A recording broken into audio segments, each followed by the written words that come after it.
जय हिंद मेरे प्यारे साथी दोस्तों, स्वागत है आपका अपने यूट्यूब चैनल एजुकेशनल सेंटर 1947 पर। दोस्तों आज हम बात करेंगे भारतीय इतिहास की महत्वपूर्ण तिथियों के बारे में। ठीक है दोस्तों, तो इसमें जो हमारी किरण की बुक है, ठीक है, सामान्य ज्ञान की, उसके कुछ वन लाइनर क्वेश्चन हैं। ठीक है, आज इन्हें हम डिस्कस करने वाले हैं। ठीक है, आज मैं आपको समझाऊँगा। ये कुछ इम्पोर्टेंट पॉइंट्स हैं जो हमारे एग्ज़ाम में आते ही आते हैं। ठीक है, हिस्ट्री में। तो दोस्तों इस वीडियो को ध्यान से देखना, प्लीज़ वीडियो को स्किप मत करना, क्योंकि इसमें जितनी भी इम्पोर्टेंट डेट्स वगैरह हैं, जो भी कुछ दिए हैं, वो आपको मैंने डिटेल में बताने जा रहा हूँ। ठीक है दोस्तों, चलिए। तो सबसे फर्स्ट नंबर पर है, ये कह रहा है, हम बात करेंगे ईसा पूर्व की। ठीक है दोस्तों, किसकी? ईसा पूर्व। ठीक है, तो ये कह रहा है 6000 ईसा पूर्व में, ठीक है, मेहरगढ़ और बुर्जहोम में भारत के प्राचीनतम कृषि एवं पशुपालन अवशेष मिले थे। कब मिले थे? 6000 वर्ष ईसा पूर्व मिले थे। किसके? मेहरगढ़ और बुर्जहोम में मिले थे। किसके? कृषि और पशुपालन के अवशेष। ठीक है दोस्तों, चलिए अब बात करते हैं पॉइंट नंबर सेकंड पर। ये कह रहा है 5000 से 4000। ठीक है, 5 से 4, इसमें क्रम क्या था? इसका क्रम उल्टा होता है, ऊपर से नीचे को आया जाता है। ठीक है, इस तरह से 5 से 4। तो दोस्तों इसमें ये दिया है बगौर तथा आजमगढ़ के निकट भेड़ बकरी पालन के प्रथम अवशेष कहाँ मिले थे? बागौर तथा आजमगढ़ के निकट। दोस्तों इसमें हमारे दो क्वेश्चन बन जाते हैं। पहला क्वेश्चन ये होगा कि कितने, मतलब ये डेट दी होगी, ठीक है, आपको, कि 5000 से 4000 के बीच। ठीक है, किस में? बगौर एवं आजमगढ़ के निकट बकरी भेड़ पालन के क्या हुए थे? अवशेष पहली बार मिले थे। ठीक है, चलिए पॉइंट नंबर थर्ड ये कह रहे हैं 4000 से 3000 ईसा पूर्व में क्या हुआ था? कृषक एवं पशुपालक सभ्यता थी। कब थी? 4000 से 3000 ईसा पूर्व। ठीक है, इस डेट के बीच में, ठीक है, क्या थी? कृषक एवं पशुपालक सभ्यताएं। ठीक है, उनका वहाँ पर मतलब कुछ अवशेष वगैरह मिले थे इस डेट को। चलिए अब आ रहा है 2350 से 1750। ये कह रहा है रेडियो कार्बन तिथि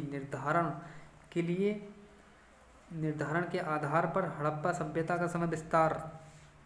मतलब ये कह रहा है रेडियो कार्बन तिथि के अनुसार ही, मतलब हड़प्पा सभ्यता के समय का विस्तार की जो जानकारी थी वो कब मानी जाती है? ये मानी जाती है 2350 से 1750 के बीच में, कि यहाँ पर हड़प्पा सभ्यता का समय विस्तार था। ठीक है, चलिए हमारा नेक्स्ट पॉइंट है, ये कह रहा है 1500 ईसा पूर्व में क्या क्या हुआ था? ऋग वैदिक काल। 1500 ईसा पूर्व को क्या बोलते हैं? क्या बोलते हैं दोस्तों? ऋग वैदिक काल। ठीक है, किसे? 1500 ईसा पूर्व। अब इसमें क्या हुआ था? भारत में आर्यों का आगमन हुआ था। कब हुआ था? 1500 ईसा पूर्व में। ठीक है, ये 1500 ईसा का जो टाइम था उसे बोलते हैं हम क्या? 1500 ईसा से 1000 ईसा तक 500 वर्ष का जो समय था, ठीक है, उसे बोलते हैं ऋग वैदिक काल, जिसमें भारत में आर्यों का आगमन हुआ था। ठीक है, 1500 ईसा में। ठीक है, जो चलिए बढ़ते हैं नेक्स्ट पॉइंट पर। तो दोस्तों नेक्स्ट पॉइंट है हमारा, ये कह रहा है 1000 ईसा पूर्व में क्या हुआ था? उत्तर वैदिक काल बोलते हैं। किसे? 1000 ईसा पूर्व का समय था, जो 1000 ईसा पूर्व का समय जो था उसे बोलते हैं उत्तर वैदिक काल। इसमें आर्यों का क्या हुआ था? आर्यों का पूर्वी गंगा मैदान में क्या हुआ था? विस्तार हुआ था। ठीक है, किसका? आर्यों का। ठीक है, चलिए अब बढ़ते हैं नेक्स्ट पॉइंट पर। ये कह रहा है 950 क्या होता था? महाभारत का युद्ध। महाभारत के युद्ध के अवशेष मिले थे किसमें? 1950 में। अब एनसीईआरटी में जो दे रखा है, एनसीईआरटी बुक में, ये है राम नारायण के अनुसार 500 ईसा वर्ष पूर्व, सॉरी 5000 ईसा वर्ष पूर्व युद्ध हुआ था। ठीक है, किसका हुआ था? महाभारत का युद्ध। ठीक है, चलिए नेक्स्ट पॉइंट है हमारा, ये कह रहा है 850 में 23वें तीर्थंकर पार्श्वनाथ के जन्म का परंपरागत वर्ष, ठीक है, इसे माना जाता है। ठीक है, 850 ईसा वर्ष पूर्व। ठीक है, चलिए नेक्स्ट पॉइंट हमारा 600 से 550 16 महाजनपदों का उदय कब हुआ था? 600 ईसा वर्ष पूर्व से 550 तक। ठीक है, इस टाइम के दायरे में क्या हुआ था? 16 महाजनपदों का उदय हुआ था।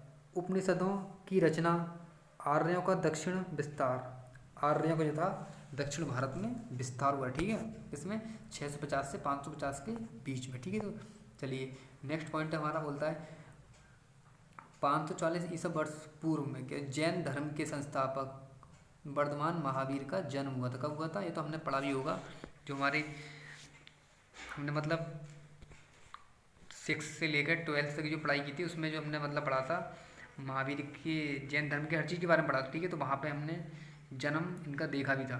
540 ईसा वर्ष पूर्व इनका जन्म हुआ था। किसका हुआ था दोस्तों, बताइए किसका जन्म हुआ था? वर्धमान महावीर का। ठीक है दोस्तों, ये हमारा हो गया। नेक्स्ट क्वेश्चन है हमारा, पॉइंट ये कहता है कि 540 से 468 में जैन धर्म के वास्तविक संस्थापक वर्धमान महावीर का जीवन काल। दोस्तों क्वेश्चन पूछता है कि वर्धमान महावीर जो थे जिनका जन्म 540 ईस्वी में हुआ था, उनका जो जीवन का काल था वो कब से कब तक रहा? तो कब से कब तक रहा था? ये रहा था 540 से 468 ईसा वर्ष पूर्व तक। ठीक है दोस्तों, चलिए अब नेक्स्ट पॉइंट है हमारा, ये कह रहा है 563 ईसा में क्या हुआ था? बौद्ध धर्म के संस्थापक महात्मा बुद्ध का जन्म हुआ था। किसमें हुआ था? 563 ईस्वी में। ठीक है दोस्तों, कब हुआ था? 563 ईस्वी में बौद्ध धर्म के संस्थापक महात्मा बुद्ध का जन्म हुआ। सबसे पहले किसका हुआ था? वर्धमान महावीर का, उसके बाद इनका जन्म हुआ। ठीक है दोस्तों, आपको क्रम इसका पता ही है, क्रम इसका क्या चलता है? ऊपर से नीचे को चलता है। ठीक है, चलिए अब आता है नेक्स्ट पॉइंट, कह रहा है 563 से 583 ईस्वी तक। ठीक है, बौद्ध धर्म संस्थापक गौतम बुद्ध का जीवन काल था। गौतम बुद्ध जो थे हमारे, ठीक है, ये जो हमारा जन्म हुआ था, महात्मा बुद्ध का जन्म जो हुआ था, इनका जीवन काल कितना था? 563 से 483 वर्ष।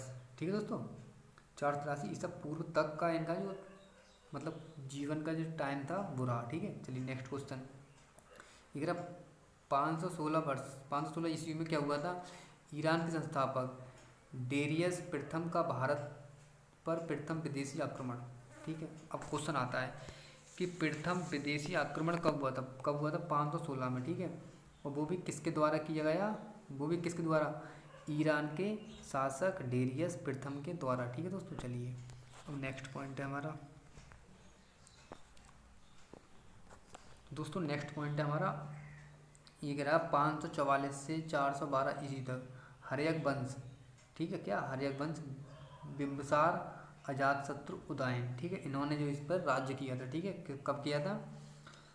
544 से 412 तक। ठीक है, चलिए अब बढ़ते हैं नेक्स्ट पॉइंट पर। ये हमारा नेक्स्ट पॉइंट है 483 में क्या हुआ था? प्रथम बौद्ध संगीति राजगृह में। ठीक है, जो प्रथम जो बौद्ध संगीति थी वो राजगृह में थी। ठीक है दोस्तों, किसमें? 483 में। तो नेक्स्ट पॉइंट है 412 से 344 तक, यह शिशुनाग वंश की स्थापना एवं विस्तार।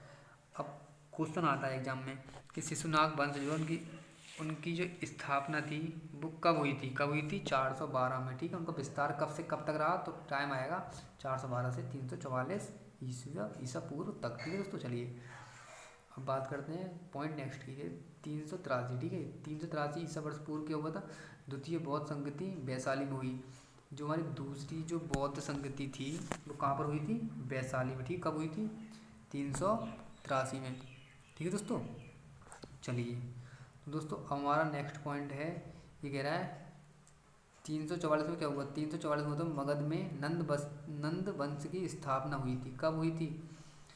344 ईसा पूर्व में मगध में हुई थी। कहाँ? मगध में नंद वंश की स्थापना। ठीक है दोस्तों, चलिए अब नेक्स्ट पॉइंट है हमारा 326। दोस्तों बहुत ही इंपॉर्टेंट पॉइंट है, सिकंदर का भारत पर आक्रमण कब हुआ? 326 ईसा पूर्व। जो सिकंदर ने मतलब हमारे भारत पर आक्रमण किया था वो कब किया था? 326 ईसा वर्ष पूर्व किया था। चलिए अब नेक्स्ट पॉइंट है हमारा, ये कह रहा है 323 सिकंदर की बेबीलोन में मृत्यु। अब दोस्तों क्वेश्चन आता है कि सिकंदर की मृत्यु कहाँ पर हुई थी? दो क्वेश्चन बनेंगे यहाँ से। कहाँ पर हुई थी? बेबीलोन में। कब हुई थी? 323 ईसा वर्ष पूर्व। दोस्तों ईसा वर्ष पूर्व लगाना, ठीक है, 323 ईसा नहीं लगाना है हमें भी, क्योंकि हम ईसा से ऊपर चल रहे हैं, मतलब ईसा से पहले की बात कर रहे हैं भी। ठीक है, चलिए तो 323 में और क्या हुआ था? चंद्रगुप्त मौर्य द्वारा मौर्य वंश की स्थापना। हमारे जो चंद्रगुप्त मौर्य थे जिन्होंने मतलब मौर्य वंश की स्थापना की थी वो कब हुई थी? 323 ईसा वर्ष पूर्व। ठीक है दोस्तों, चलिए अब नेक्स्ट क्वेश्चन आता है। तो दोस्तों नेक्स्ट क्वेश्चन है 305 ईसा पूर्व क्या हुआ था? सेल्यूकस का भारत पर आक्रमण। दोस्तों क्वेश्चन यहाँ से ये बनेगा कि सेल्यूकस ने भारत पर आक्रमण कब किया? कब किया? 305 5 ईसा वर्ष पूर्व। ठीक है दोस्तों, चलिए अब नेक्स्ट क्वेश्चन है हमारा। नेक्स्ट क्वेश्चन ये है 298 ईसा वर्ष पूर्व क्या होता है बिंदुसार शासक बना। जो बिंदुसार जो था, ठीक है, कौन, बिंदुसार, तो वो शासक कब बना था 298 में। ठीक है दोस्तों, चलिए अब बढ़ते हैं नेक्स्ट पॉइंट पर। दोस्तों हमारा नेक्स्ट पॉइंट है 272 ईसा वर्ष पूर्व से 268 ईसा तक का जो टाइम रहा था, टाइमिंग थी, तो उसमें अशोक तथा उसके भाइयों के बीच उत्तराधिकार युद्ध हुआ। ठीक है, क्या हुआ था, किसके, अशोक तथा उसके भाइयों के बीच उत्तराधिकार, मतलब अपना अधिकार लेने के लिए उन भाइयों के बीच में, अशोक और अशोक के भाइयों के बीच में युद्ध हुआ था। कब तक चला वो युद्ध, वो युद्ध चला था 272 से 268 ईसा वर्ष पूर्व के टाइम में, जिसमें कि 4 वर्ष का समय रहा। ठीक है दोस्तों, चलिए अब दोस्तों अब है नेक्स्ट क्वेश्चन। तो दोस्तों हमारा क्वेश्चन नंबर नेक्स्ट है, ये कह रहा है कि 269 में जो हमारा जो मतलब जो अशोक के भाई और अशोक के बीच में जो उत्तराधिकार का जो युद्ध चला था, उसमें उसके बाद जो 269 ईसा पूर्व जो आया था, समय आया था, ठीक है, 68 के बाद, ठीक है, 68 से पहले जो आया था 269, तो उसमें हमारा अशोक शासक बना। ठीक है, क्या बना, 269 ईसा पूर्व में अशोक बना। ठीक है, उसके बाद 268 में युद्ध समाप्त हुआ उत्तराधिकार का। चलिए दोस्तों अब टाइमिंग आती है यहाँ पर अशोक के शासनकाल की। तो दोस्तों 268 से 232 ईसा पूर्व तक अशोक ने शासन किया था, अशोक का शासन काल था। ठीक है, अब 261 में जो अशोक का शासन काल था, उसी टाइम में कलिंग का युद्ध हुआ था। ठीक है दोस्तों, जिसमें बहुत ही ज़्यादा लोगों की मृत्यु हुई थी, जिससे प्रभावित होकर अशोक मतलब बहुत ही प्रभावित हुआ, जिससे अपना मतलब एक सज्जनता का मार्ग उसने अपना लिया। ठीक है, तो उसने कभी युद्ध ना करने की मतलब अपने मन में ठान ली कि मैं कभी युद्ध नहीं करूँगा, क्योंकि उस टाइम पे कलिंग के युद्ध में बहुत ही जनहानि हुई थी। ठीक है दोस्तों, चलिए बढ़ते हैं नेक्स्ट पॉइंट पर। ये पॉइंट है हमारा 257 ईसा में क्या हुआ था, उपगुप्त द्वारा, क्या, उपगुप्त द्वारा अशोक बौद्ध धर्म में दीक्षित। ठीक है, अब यह नहीं, अशोक ने जो बौद्ध धर्म अपनाया था उपगुप्त द्वारा अपनाया था। कब अपनाया था, 257 ईसा पूर्व में। ठीक है दोस्तों, चलिए नेक्स्ट पॉइंट है हमारा 251 ईसा पूर्व में क्या हुआ था, तृतीय बौद्ध संगति आई। ठीक है दोस्तों, तृतीय बौद्ध संगति, इससे पहले हम दो बौद्ध संगतियाँ पढ़ चुके हैं। ठीक, कब डेट उनकी हमें मतलब याद रखनी है, कब तीसरी आई, कब फर्स्ट आई। ठीक है, उसी तरह से दोस्तों चलिए नेक्स्ट पॉइंट है हमारा, ये कह रहा है 232 ईसा पूर्व अशोक की मृत्यु हुई। ठीक है, तो कुणाल शासक बना, क्या बना, कुणाल बना चाहिए शासक, कब, 232 में, जबकि अशोक की मृत्यु हुई उसके पश्चात। तो दोस्तों हमने ये यहाँ पर देखा था कि 268 से 232 तक का जो टाइम था वो अशोक का शासनकाल रहा, उसके बाद शासक कौन बना, कुणाल। ठीक है,